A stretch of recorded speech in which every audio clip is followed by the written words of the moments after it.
What's up, beautiful beings? Welcome and welcome back to the Alignment Holistic Center. On this channel, we talk everything spirituality, self-love, self-understanding, self-knowledge, and everything that we need to know to becoming the best version of ourselves. So my name is Jacqueline also known as your girl Jackie. And in this video, we're going to be talking about how YouTube changed my life, how it transformed my life, how it saved my life, and how it can possibly do the same for you. So if you're interested, like, share, and subscribe, and stay tuned.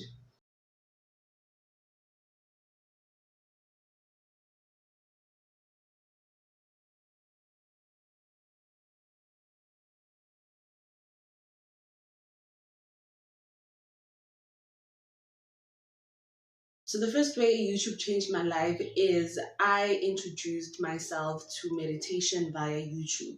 So how it happened was I think I was 18, if not 19, right? So it was my first year in varsity, and I have heard of meditation before, and I have done some silent meditations and all of that, but I have never listened to frequencies. I've never listened to guided meditations or anything of that sort before that age, right? So I was very I knew what meditation was, but I did not understand the depth in which I could go when it comes to meditation and mindfulness.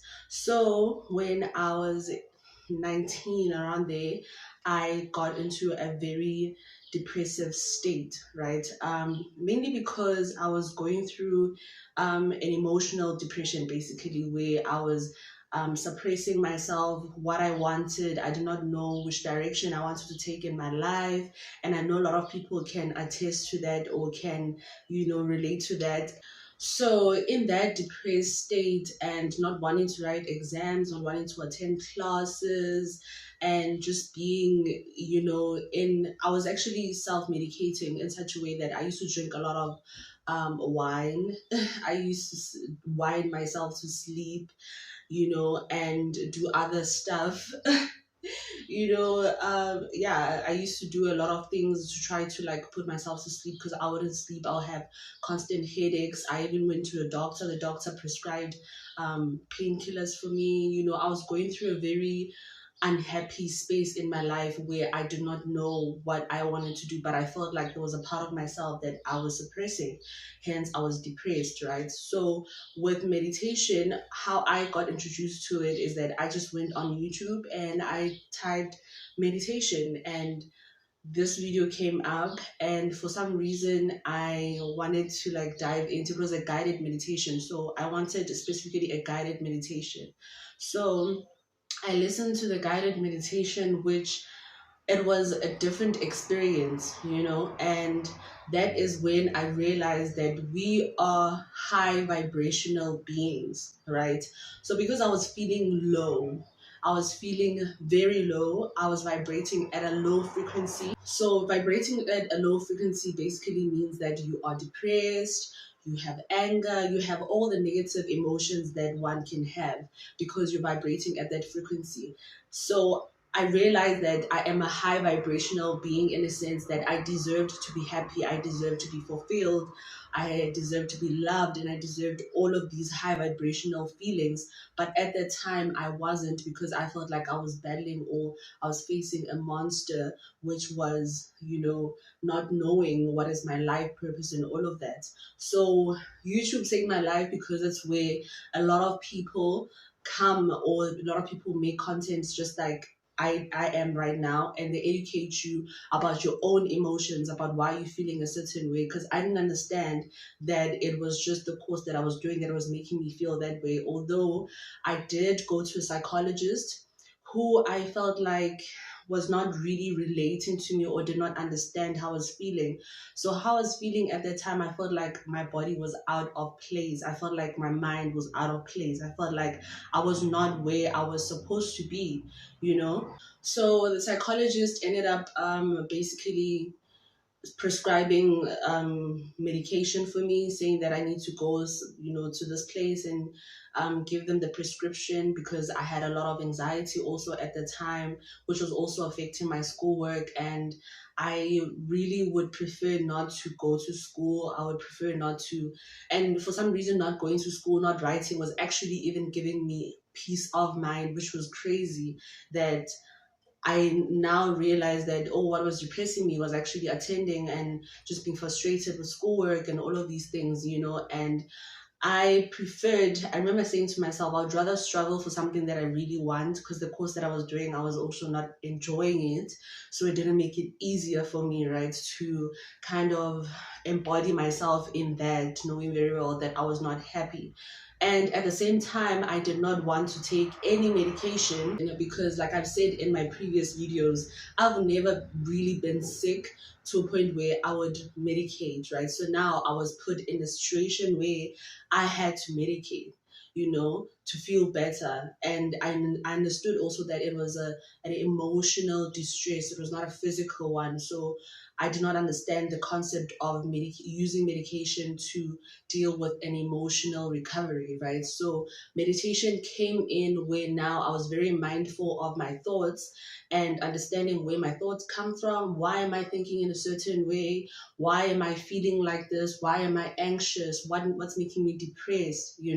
And what was frustrating also was that my formula or my method of studying that I used to use in high school was now not working in varsity. And you get that in varsity, you get these huge books, right? And it's so frustrating because you need to get it right. You only have one semester and a lot is at stake. Your parents are depending on you, they're rooting for you, and it's supposed to be a great experience, mainly because they did not experience that, right? So our parents expect it was okay now that you're in varsity, because they probably did not go to varsity. And even if they did, they expect it to be a different experience for you. But for myself, it wasn't. The only thing I would look forward to was chilling with my friends. Like literally, I would go to school just to chill with my friends at some point, and for some reason that gave me peace of mind. But dwelling, and I'm not promoting dropping out. Like school has its own people, and then there's like people like me who did not really get it. And that's basically how I got into meditation and mindfulness, learning to understand myself. For the first time, I felt like I could listen to myself, because I had all the time in the world to listen to myself and understand why I was feeling in a certain way. And I'm really grateful also for the friends that I had at that time, because we attract people for a season, sometimes for a lifetime. And in that season, I had people who would question me, who would question my thoughts. Why do you think you're anxious? What's making you anxious about the situation that you're in? Even the relationships that we are in sometimes makes us anxious. You just always, alert, and you're not at ease. So basically, YouTube helped me by introducing me to people who were into mindfulness, who were practicing guided meditations, and who were doing affirmations and all of that, which also helped me center my being. So the second one I learned was spiritual practices. So most of the spiritual practices that I have learned from YouTube, right? From YouTubers, from people who share content and share the things that they know and they have learned and that they are practicing, right? So basically, I love practices such as burning sage, and I've learned how to burn sage. I've learned how to meditate with your water, pray over your water, like doing spiritual practices that enhance your spirituality. Because as much as we need to exercise our minds by reading, by learning and all of that, which also excites the mind, we also need to exercise our spirituality, right? So if you are like me and at some point you were disconnected, or you chose to disconnect from God, because God never really disconnects from us. But if you decided to, turn a blind eye to God's existence, because at some point I think I was an atheist for like 6 years. I didn't want to hear anything about, especially the word God, and I feel like a lot of people are now gravitating towards being reintroduced to God, by using words such as creator, divine, source, and all of that, because there's been just a misuse of the word God, that we disconnected ourselves from that word. But that word is still powerful, right? But I learned spiritual practices from there that enhance. And one thing about spiritual practices is that you should always gravitate towards things or towards practices that align with your spirit, right? So if your spirit, it feels like it's rejecting a specific practice, then you should not do it. I've had a lot of practices that I heard a lot of spiritualists or gurus say that they do, which did not align with who I am, basically, we live in a world of religion. So religion is just basically a belief, right? A belief comes from a thought. What you believe is right, or what you believe is true, comes from a thought. What do you think about it? Do you think that it aligns with you, right? So now, learning about the spiritual practice of also reprogramming the mind, because at the end of the day, what feeds your spirit is also your mind. Your mind also feeds your spirit. What you accumulate, what you absorb, feeds your spirit. I also like to share some of the spiritual practices that I do, which also includes prayer, because a lot of times we have drifted away from praying and actually speaking to God, and we need to also learn that every individual communicates with their God self differently, right? So your prayer might not be the same as mine. However, we can also teach each other how to relearn how to pray, how to relearn how to connect with ourselves and speak to ourselves, because God is within us as much as God is out there. God is in heaven, God is in the clouds, God is in this flower, God is in everything, because God is energy, right? Because energy cannot be created or destroyed. It can only be transformed from one object or one form to another, which means that God is energy. So energy cannot, energy has always been there. So even if you decide to call God energy, God is aware, God is awareness, right? So God is aware that you would prefer to call God the universe, right? It does not mean that it takes away from who God is or what God is, right?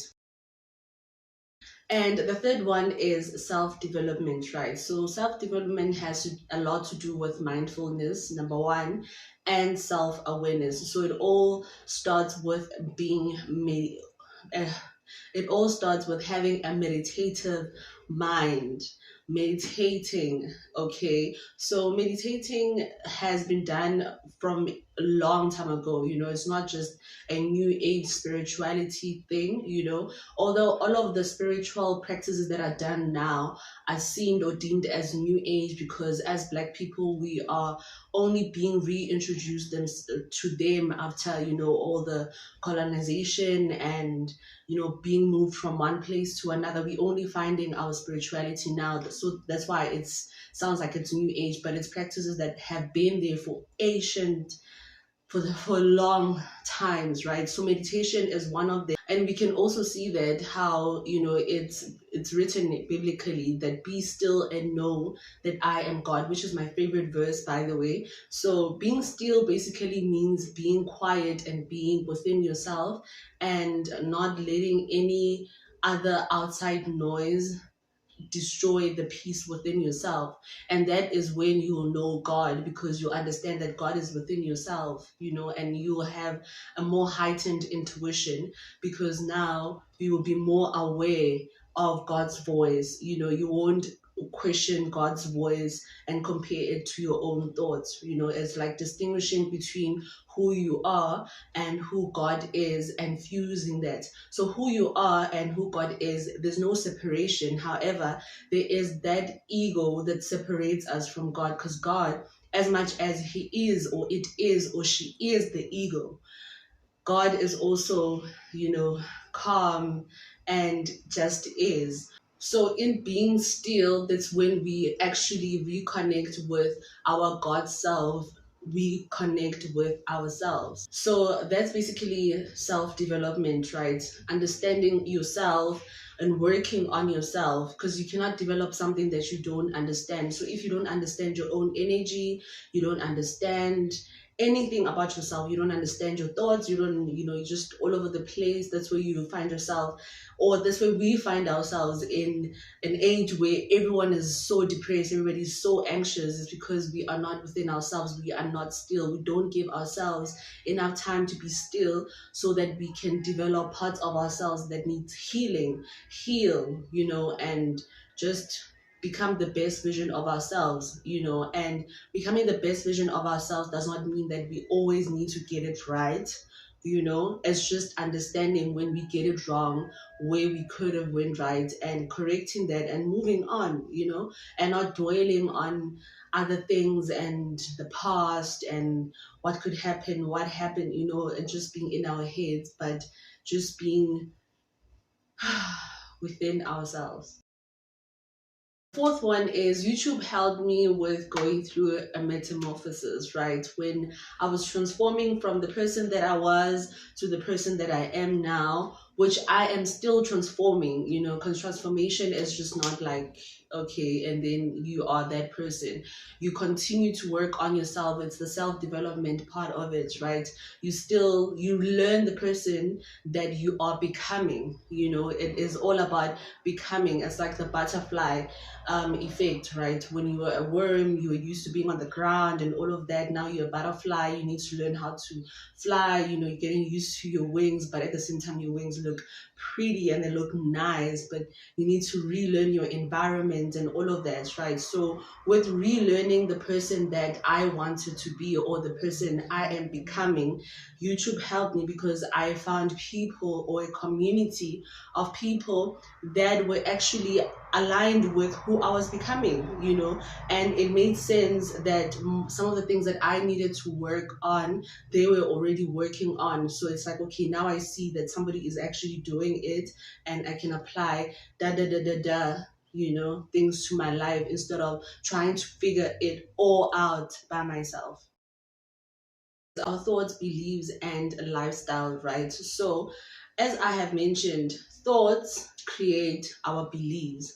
What you think, or what you have been taught to think, or how you have been taught to think, creates your beliefs, right? So, let's say now I believe that Jesus is the Lord and Savior, right? So, that belief comes from a thought, right? And my thought is very much justified, right? It's justified in the sense that I can give you scriptures, I can give you reasons to why I'm saying that, right? Which is me justifying my own belief. However, somebody else might have a different belief set, or believe that there is a different Messiah, right?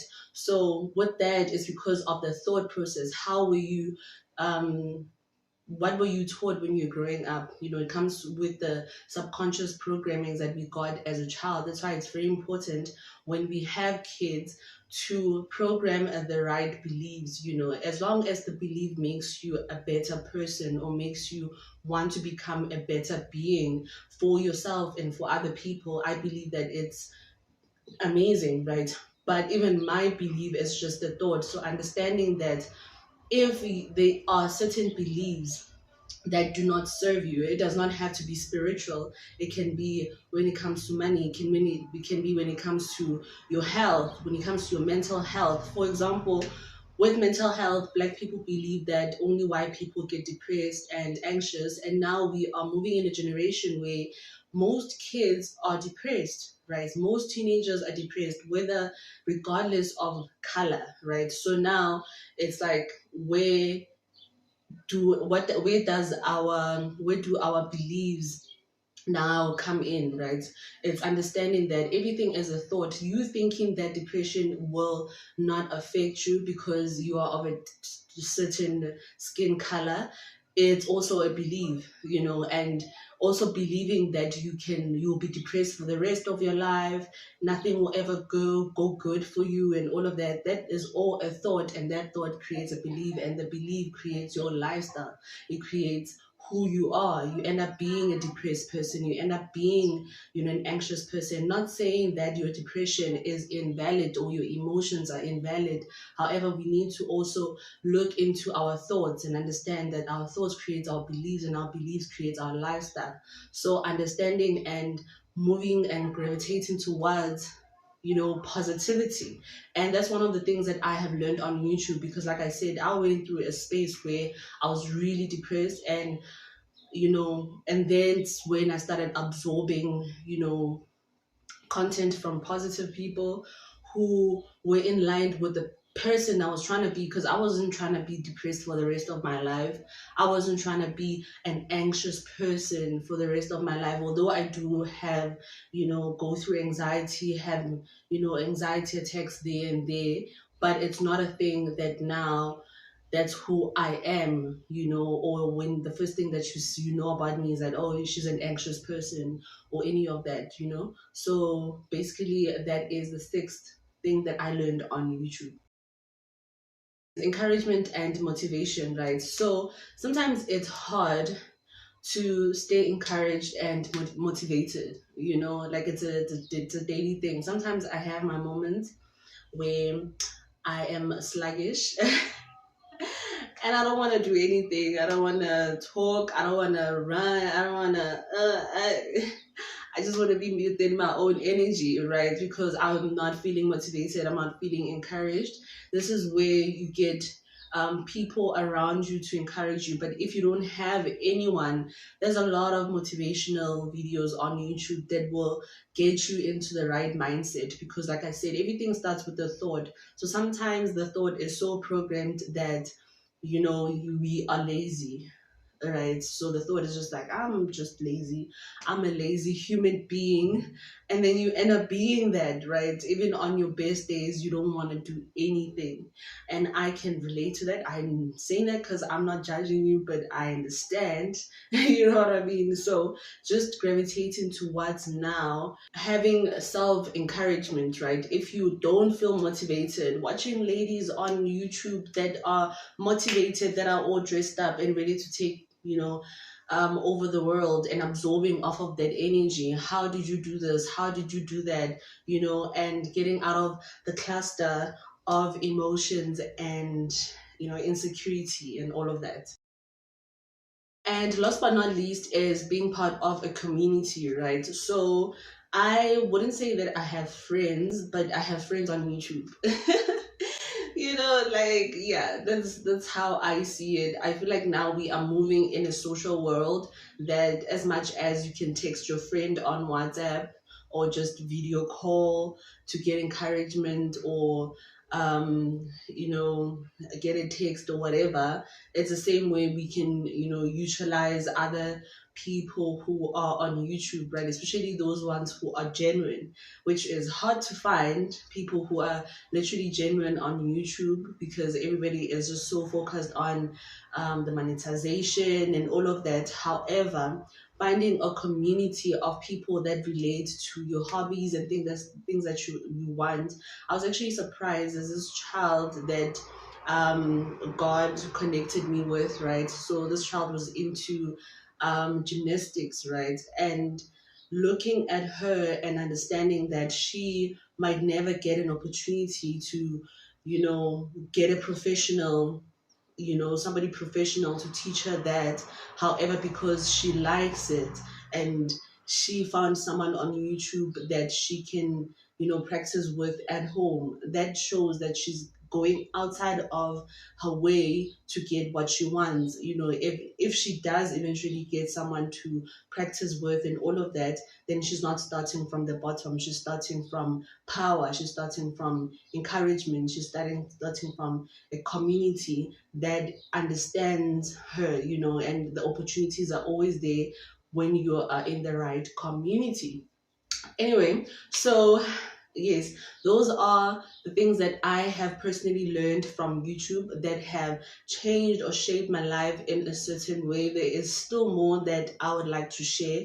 If you want a part two, comment there and say something nice. Yeah, and then don't forget to like and share with your family and friends. And I'll see you in the next video. Bye.